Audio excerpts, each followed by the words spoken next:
వచ్చినటువంటి యువతకు యువతలు అందరికీ కూడా మీ అందరికీ శుభాభినందనలు తెలియజేస్తున్నాం.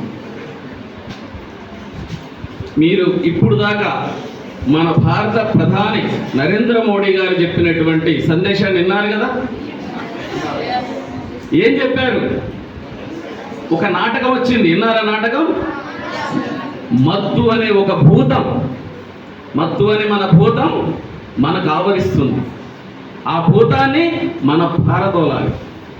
మన తల్లి మన తండ్రి ఎంతో కష్టపడి మనని చదువులు చదివిస్తున్నారు మిమ్మల్ని, అవునా కాదా? మీకు ఫీజులు కడుతూ వారి ఇంట్లో జరుగుతుందో లేదో, మీ నాన్నగారికి సంపాదన ఎంతో తెలియదు, మీకు మీ అమ్మగారికి ఏముందో తెలియదు. మీకు గ్యారేజీలో అన్నం పెట్టి పంపిస్తుంది, మీకు కావాల్సినటువంటి పదార్థం మీకు తెలిసి తయారు చేసి పెడుతుంది మీ అమ్మ.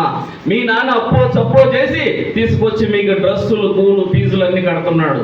అప్పుడు మనం ఏం చేయాలి? ఈ దేశానికి ఈ భారత భవిష్యత్తు మీరే, యువతరమే. ఈ దేశం ప్రధానమంత్రులు అయ్యేది మీరే, ముఖ్యమంత్రులు అయ్యేది మీరే, ఐఎస్లు అయ్యేది మీరే, ఐపీఎస్లు అయ్యేది మీరే. దేశాన్ని నిలబెట్టవలసినటువంటి బాధ్యత ఈ యువత మీద ఉంది.